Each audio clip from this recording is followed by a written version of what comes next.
What's going on, Bingers? Welcome back to another episode. I'm your host, AY, and as always, joined by Eric Graham. What's going on, everybody?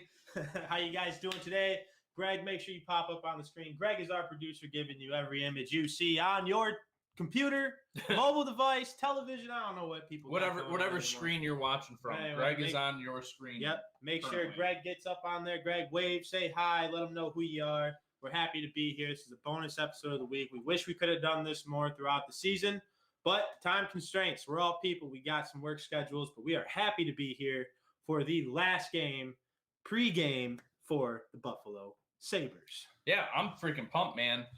The last game of the season, it's been a rough year, to say the least. But, we're here now. We made it. We got a lot to talk about with what we see happening today. The Sabres take on the Penguins today at 3, correct? Yep. I'm excited for the game today. I always like to be around for the end of the season, and I hope that they can pull it out. What do you think? Well, I think we said earlier in the week we'd like to see him win at least 2 more games out of the 4, and right now we're at 2 games out of the 4. Yeah. They lost to the Penguins a couple days ago. 8-4 was the final. Kind of disappointing, but I believe that the Penguins were the harder opponent. When talking about the Islanders and Penguins, I would rather say the Islanders are an easier feat than the Penguins themselves. Penguins just have so much firepower. Malkin, Crosby, Letang, Gensel. I mean, those guys are playoff caliber, and they've been playoff caliber for the last 10 years. So no surprise there, given the Sabres a lot of struggles. Penguins play a great board game and a great puck chase game. So, in fact, they're probably one of the best teams at it other than the Bruins, just because they got some bigger forwards who know what they're doing along the front. They have experience. Yeah. So let's talk a little bit about the past couple games here. We're just going to briefly go over them. The Buffalo Sabres did beat the Islanders 4-2 in the first game. That was Hauser's first start as the goalkeeper for the Buffalo Sabres, and he got the win, and that was good to see. Yeah, this guy Hauser, he's got quite the story. I guess he was born with something wrong with his ankle. They thought he could never really walk right, and then he had surgeries all the way up until he was 11 years old. Mm-hmm. And then now he's playing in the ECHL. He gets a shot with the Sabres with all the goaltending injuries that we've had throughout the season. This guy, he's got a great story. He started out winning his first 2 starts for the Sabres, both against the Islanders. Mm-hmm. He definitely looked like an ECHL goalie against the Penguins last night or 2 nights ago. 2 nights ago. So yeah, but this kid's got a great story. It's really cool to just see somebody who never thought that they'd make it to that level and really just enjoy being there. It doesn't matter whether the team is good or not. Mm-hmm. They're just happy to be in the NHL, even if it's just for a game, 2 games. Right. Just to be able to get on that ice one time in your life. And we've experienced that with baseball, with football. You get that chance. You're always chasing that chance. Yeah, absolutely. Another person who got called up was Brett Murray, another prospect for the Buffalo Sabres. And that's kind of the common thing we've seen here for the past couple months. The Sabres are just seeing what they got in the bank. This is the savings account. They're going through, they're checking out Brysons and Thompsons and Cousins and all of the young guys to see where we're going to be starting next season. And for the most part, I would say that the youth has definitely worked out for the Sabres since the trade deadline. I feel like we've been a more we've been a faster team. We've been going hard to the puck. Maybe getting rid of the old veterans was what we needed to do all along. And I will admit, I thought that having more veterans on the team was going to help in times of a slump. But in this case, the youth came through, and giving people opportunities has definitely turned out for the better for the Buffalo Sabres. I mean, like you said, we've had goalie carousels. UPL's already gone down. He showed promise. Hauser showed some great promise. He got a second win against the Islanders in a shootout. So he's been in some pretty tough situations so far playing the Islanders, which is a very offensive zone team, along with the Penguins. And when you get shot at 39 times in a game, you're bound to let something in, and that's where the youth might start showing in terms of our defensive zone. I would say Ristolainen and Dahlin are our most experienced. Yoki Haru's been in the league a while, but at the same time, these guys, this roster's been so shuffled. You don't have the playing time next to people. So I part of what's going on, and going back to you saying that we called up Brett Murray. Brett Murray had a great opportunity to score his first NHL goal the other night. Great, phenomenal opportunity. He got a backdoor pass. He was right there for a one-timer, and the goalie just picked it up. I'm really excited about the youth of this team. Yep. At the same time, I'm not going to say that we needed to get rid of that veteran presence. I know that Stahl was a problem from day one because he never wanted to be in Buffalo. Mm-hmm. Hall, I don't know what Taylor Hall's deal was when he came here. If he just did, he only came here because of Ralph Kruger, and then after Ralph Kruger left, he tanked. But he never really did anything to begin with. Mm-hmm. I think a lot of this comes down to coaching and Don Granado. The youth, yeah, they're all fast. Yeah, they chase hard for the puck, but they got to want it in some way, shape, or form. And I think Don Granado is saying, listen, if you guys produce, you're going to get the playing time. If you guys do well, you're going to get the playing time. If you guys, we're going to start taking care of these players. Yeah. And I'm hoping that as the offseason is upcoming, today being the last game, guys are going to play really hard today, just for that extra little motivation in the contract, in maybe trying to get Don Granado the coaching job. Who knows? Like Don Granado is really appreciative of the opportunity he's had and the timing of his opportunity. I think he's going to be interviewing for a couple of jobs this year, if not just the Sabres. Could be a possibility. Honestly, man, I think a lot of this comes down to him and the turnaround that he has had in this organization. It is really nice to see the youth producing, though. Yeah, and it's something that we've all looked forward to this point. We've talked about it on the show quite a bit that we would like to see Don, Mr. Granado, continue as head coach. In my opinion, he's shown enough with a very youthful group. It's very hard to come in and play teams like the Islanders and the Penguins and the Bruins, teams that have so much history and chemistry because of the veteran leadership on their teams, their squads. I mean, these guys have been playing together for 5+ years at least, the top lines on all these teams. And to bring in just a youthful substance with a lot of inexperience and to make it, I don't know, you're staying in the game. You're always in it. And the Sabres have even shown that when they go down early, they still fight back. I mean, that's hard to do, not only as a player, but as a coach, to keep your team motivated, even though you know that you're not going to the playoffs and you're missing out on another season of trying to get the Stanley Cup. That's hard to do. Well, and to especially take over a very young group. Yeah, and even before they fired Kruger, if a team scored a goal on the Sabres to start the game, it was over. Whoever scored the first goal in that game was going to win the game. Yeah. And even if the Sabres scored the first goal, you knew that they were going to blow it in some way. Right. But now that you look at this team in a different light because of Don Granado and because of the way the youth is playing, you're in every game from start to finish.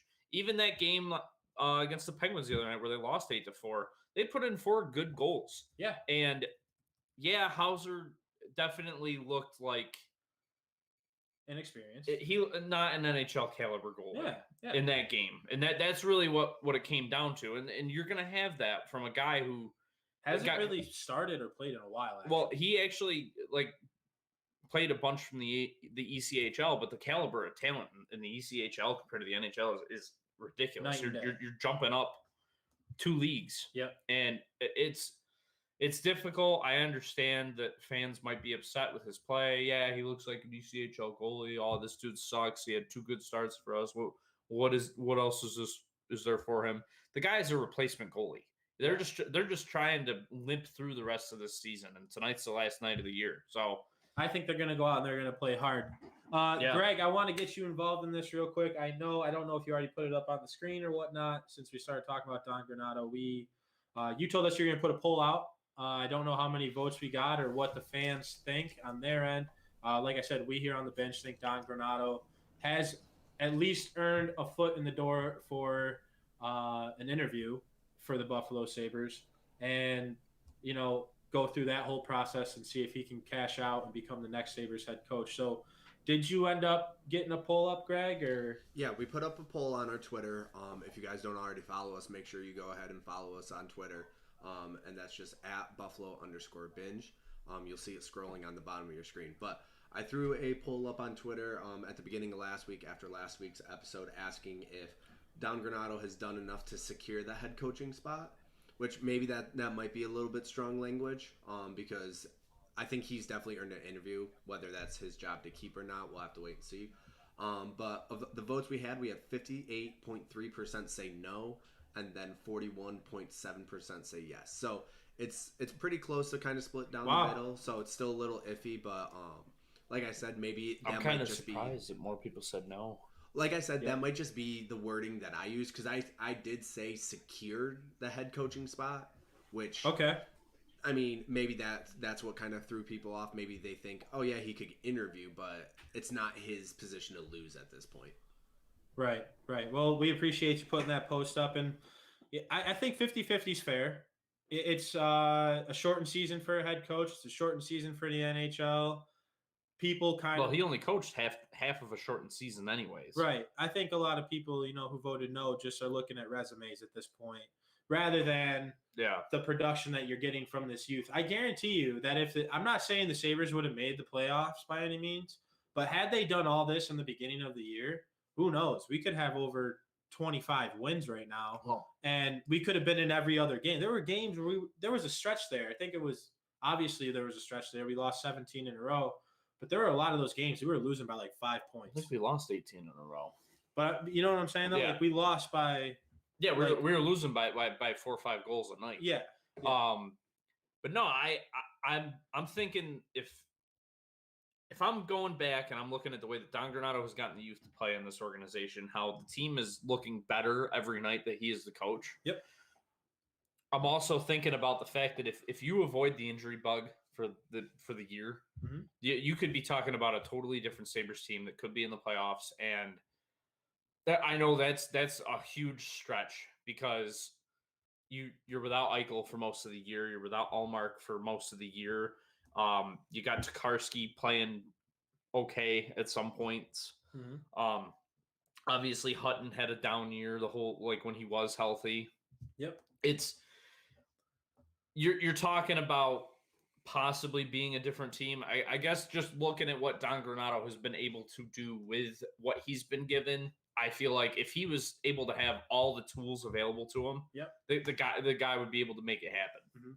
I don't know if bringing in another coach at this point is the right decision. If bringing in a guy like Tortorella out of Columbus, supposedly he's going to be out.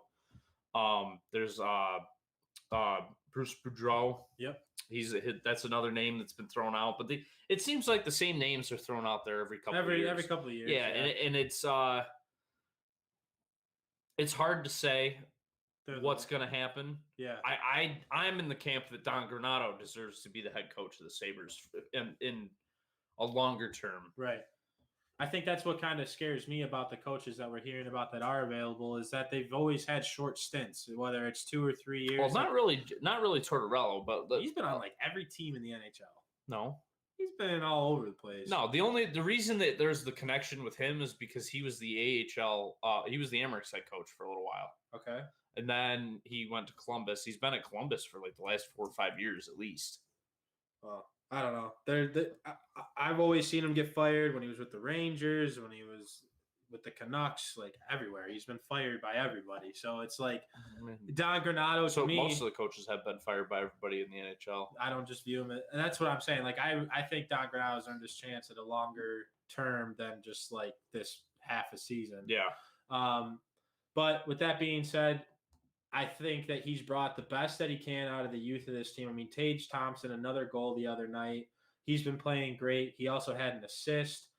Jeff Skinner's game, I wouldn't say is exactly stepped up, but you can see he's playing more his flow.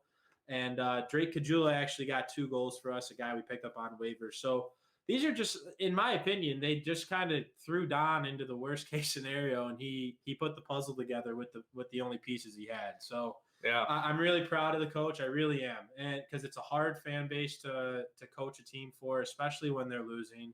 It's a hard team to coach for when they're continuously losing. And the mindset of Buffalo is losing. To come in here and step up to the plate and just throw all that aside and add your mix to it and have success, that's great to see. So to be able to succeed in a dump is pretty remarkable. So kudos to you, Don Granado. I hope you get a chance to coach on. Today, the Sabres take on the Penguins at 3 o'clock, like we said. So, Graham, what do the Sabres have to do tonight to possibly come away with the win against the Pittsburgh Penguins? They need to control the puck in the offensive zone more. Okay. They've done a very good job at it the last couple games, but they honestly, the way that Crosby, Malkin, Letang, Gensel, the way that all these guys play, offensive zone time is so important. You just need to make sure that those guys have the puck as little as possible, and they don't have the space to create. Defensively, you need to be all over these guys. You need to be pushing them at the red line, not the blue line, not your own blue line, the red line. Trying to make neutral zone turnovers and controlling the flow of the game. Yeah. That's what Crosby has been able to do very well through his whole career, is control the flow of the game. If you can make it so you are doing that instead of him, you're automatically in way better shape to try to win this game and end the season on a high note, which is what I want to see. I want to see the Sabres, with all the trouble and all the problems and just the consistent losing that's happened this year, I want to see them end on a win and with the youth playing well. Yeah, I agree. Couldn't agree more. I would love to see this last four-game stretch end with 3 wins. I think that would be very high for the morale in that locker room, especially being so young. Unfortunately, with how well Don Granado has coached up these youthful guys, we still have sealed the deal for last place when the Anaheim Ducks won their last game, which makes the Sabres the lowest we can go in the NHL draft is pick 3. But we have the best chance now to get the number 1 pick based on how the NHL does their lottery. And that's all going to be new this year. And there's a lot going on, which we'll dive into possibly on tomorrow's episode or next week. We'll talk about the expansion draft, who we're going to be keeping, who we think we're going to keep and save and protect, and who we think is going to walk in free agency, and who we think the Kraken might take from us. No. I wonder if you could find a way to send the Kraken Jeff Skinner to get Jeff Skinner's contract off of the books. That'd be kind of crazy, but I like Jeff Skinner personally. Like I've liked his game. I know I've been hard on him at times on our show, and that's just because of production and the value of his contract. I thought his contract was bad from the beginning. But I like Jeff Skinner as a player. I would really like to see them possibly move on from him in some way, because that contract is brutal. Yeah. Well, like I said, we'll dive into that expansion stuff either tomorrow on our actual episode time, or we will dive into it next week and get a very thorough dive in for that for you guys. But tonight, I think Graham's right on the money. You got to hold the puck. You got to keep the puck away from these guys. The experience is what's going to kill you, and that's why the Penguins beat us 8-4 last time, and that's why they've murdered us all season long. Yeah. The youth, I feel like, is going to come out knowing it's their last game. I really do feel like they're going to come out with fire on their skates. They're going to be flying around tonight. And one thing that I feel like the Sabres have upgraded since the trade deadline specifically is when they do play it really hard, not only are they able to come back in games, they're making the other team cause penalties and putting us on the power play. And that when we can get on the power play, but we're not scoring on the power play as much as we would like. I feel like tonight is going to be one of those nights where we're going to grind, we're going to cause the penalties. So now we need to make sure that we're capitalizing on those penalties so we can jump on a team like the Penguins pretty quick and make them chase us rather than us chasing them. They're a potent team. Like I said, the Penguins have been a top 3 team in this league for probably the past 10 years. And it's all because of their dump style play. They just put Crosby in the corner and they're hard to beat. But if our guys are skating after that puck and engaging with Crosby before he gets to the puck and making him fight for it, we might get a penalty out of there and Crosby's off the ice. So that's what I think needs to happen tonight is our boys need to play hard. They need to go on the boards hard and just put a lot of pressure on the Penguins to make them make the mistake. And rather than us reacting, let's have the Penguins react to us. And I think that's where the youthful speed is going to help us out if Don Granado lets him play that way, which I don't think he's going to have any cap on how these guys work tonight. No, I don't think so either. And honestly, another big thing that the Sabres need to do tonight, they need to try to limit shots. Yep. Hauser, yeah, he had his first 2 starts were pretty good. He looked really good in that shootout win. honestly, he was probably the best shootout goaltender that we've had. No, I think Allmark's been money on shootouts. Really? Yeah, I like Allmark a lot. I do too. But if you can limit the shots that Hauser's going to see, you obviously are going to have a better opportunity to win. That was one of the things that the Sabres had really struggled with the other night against the Penguins, was limiting the amount of shots. Mm-hmm. Greg, if you can do me a favor while we're sitting here talking about this, can you just see if they already dropped the starting goalkeeper for tonight against the Penguins? And it's going to be Hauser. It might not be Hauser. It might be Who is Tokarski. It's not Tokarski. Tokarski's out. Tokarski, no, Ukko-Pekka Luukkonen's out. No, they're all out. I don't know. That's why Hauser's playing. Is he's out? Everybody's out. Really? Everybody's everybody's out. Hutton, Allmark, Tokarski, and UPL. They're all out. Man, how does the goalie? That's the only reason why this dude was even called up to the NHL. The goalie doesn't even get hit. Mitch Hauser. How do you get injured? Mitch Hauser is starting tonight. Yeah, right, but how do you even get hurt? You stretch your job. All you do is stretch for an hour. No, they get hurt before the freaking game. They get run into all the time. I don't care. You got the most pads on the ice. Okay, you're telling me they get hurt, but you're asking a defenseman with shin guards to step in front of a 114-mile-an-hour puck when you got big balloons on your legs, and you're telling me you're getting hurt? Yeah, because they get hit in the head. They don't have as much. The head protection for goaltenders is different than for a player on the ice. I blame the trainers.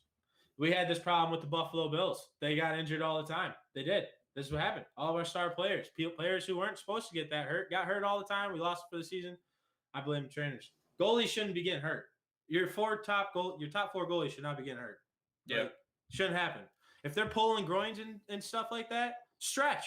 All right. I don't stretch. I don't think anybody's out for. I think they're for getting.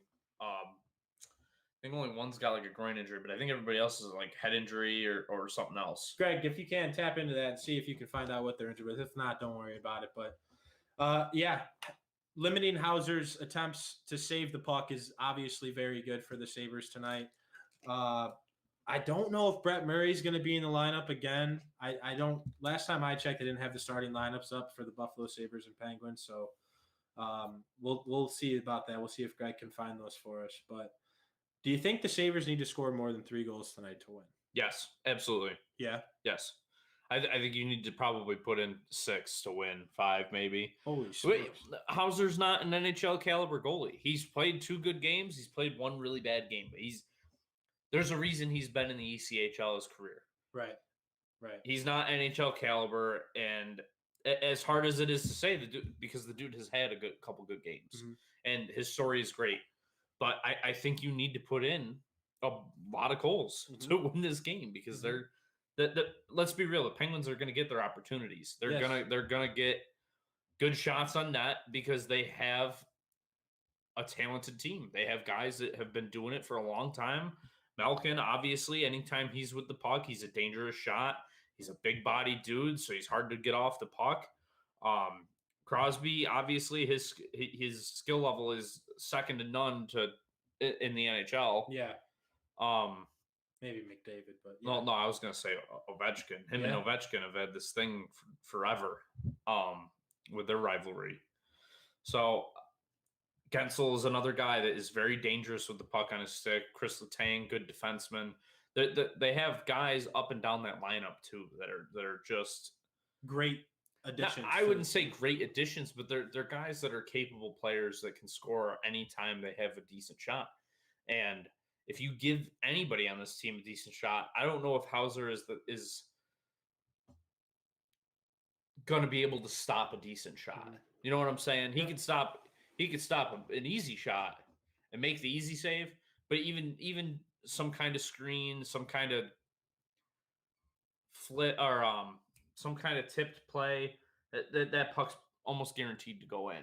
Really? You're just saying that off of one bad performance? No, I'm not saying that off of one bad performance. I'm saying it based on this dude's career. He's not an NHL caliber goalie. If he was, he'd be in the AHL for most of his career. He'd be a guy that's one step under. But he's 28 years old. He's been in the ECHL for like 6 or 7 years. Right. Greg, did you get a chance to pull any of that up, or you still searching? I'm still looking right now. All right. I also think that he could have run into the situation where younger prospects had the advantage over him because of his age. If you're doing well, they'll call you up. It doesn't matter if they're a younger prospect or not. It just your time comes when it comes when you're.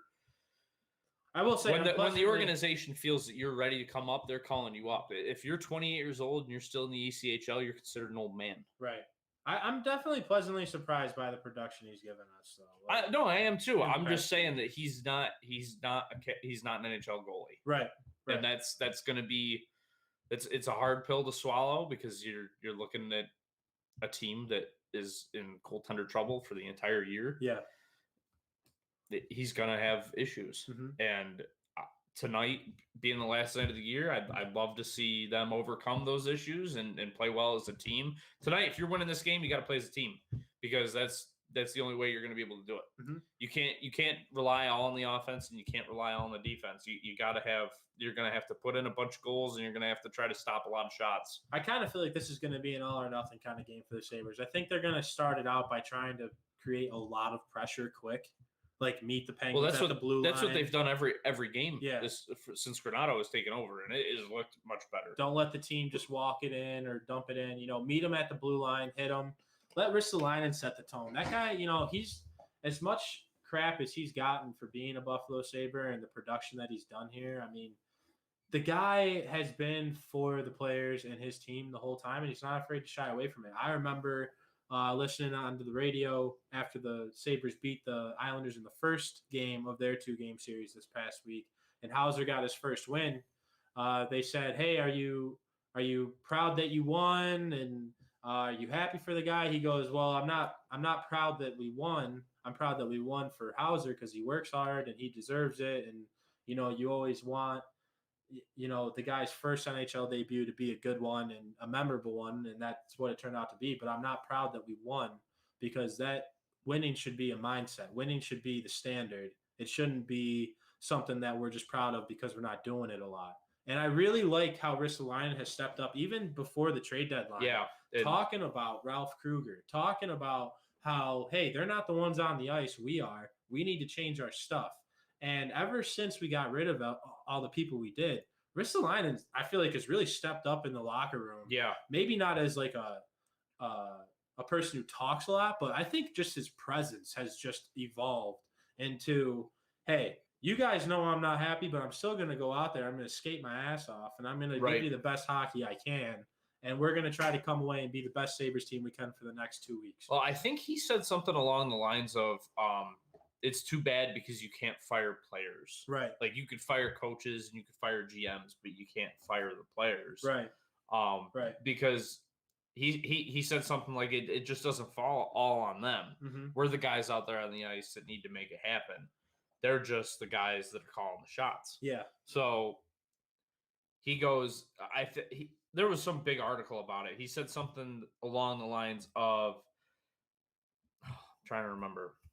Along the lines of, when you've been losing for so long, you can only change so many things. At what point do you look at the players and be like, okay, we need to start moving on? Readjusting. Yes. Yeah. I don't know if that was him being like, okay, maybe it's time that you guys move on from me. Yep. And maybe I need to go somewhere else to be the best me I can be. Yep. Or if that's, hey, I've been here a while, I'm ready to stick it out. I want you guys to start bringing in some guys that are mm-hmm. that are your guys and not so much the top tier, right, or the expensive guys. Like, yeah, those guys are great to have, but I'm kind of stung now by Taylor Hall. I don't know if I want the highly touted free agent in next year's market. I don't know if I want to keep guys that haven't won anything here. It's a weird thing. Because you look at the talent that those guys have and you're like, man, I really like that. But at the same time, you got to play as a team. Yeah, it all goes back. I mean, if nobody knows the movie, The Miracle, one thing I always refer to when a coach knows his players is the very opening scene. Basically, when they're having the tryouts for that Olympic team, is the coach already had his team. And they had 2 weeks of tryouts, and the very first day he had his team, and his assistant coach is asking him, "Hey, man, you're missing some of the best players in the country." And he goes, "I don't need the best players. I need the best team." So having the Jack Eichels and Connor McDavids and Patty Kanes all on one team sounds good hypothetically, and it's a lot of big names on paper, but they might not play as the best team. And hockey and every other sport that is involved more with one player, then you need a team effort, and the team's got to work as one machine, and that's how you create your 1/5 and your 1/11th in football and your 1/9 in baseball. So you just gotta do your job. You gotta find the guys who are gonna do their job and do it right and set up the next person. And that's something that we've seen evolve in this young team. And although we didn't make the playoffs, although it was a disappointment of a season, the last 2, 3, possibly even 4 weeks have been great hockey to watch. You're watching a different brand of Buffalo Sabres hockey than you did in the beginning of the season with this youthful group coming in. And it's a good thing to look forward to. Dylan Cousins is only 19 years old. Jacob Bryson's like 21. Like all these guys, you're witnessing the future, and the future's now. Like they're winning games now. They're competing in games right now. So one question that we want to leave up for you after the show and during the week that we want you to think about and get back to us on is Jack Eichel expendable? Is he somebody that has now fallen victim to one of these pieces that Graham's talking about, like saying not getting the next top free agent? Is Jack Eichel going to fit into this team that has been succeeding? Is his mantra, is his person and the style of hockey he plays going to complement what's been taking place these past couple weeks, or is it going to hinder it? That's been a conversation we've had on the bench for a while. Is Jack Eichel actually more of a problem than we are willing to admit in Buffalo? That, and I want you guys to comment also, because we're going to talk about this. And I just thought of this. Like, is Jack Eichel, if he does end up staying, or if you think that he's not an issue and is the biggest piece of this team, is he deserving of the captainship? Is he deserving to wear that C? Or do we need a guy like Ristolainen, like Reinhart? Reinhart is honestly the guy that I feel should be the captain of this team right now, and running the show. And Jack Eichel just being the guy, like the most talented guy.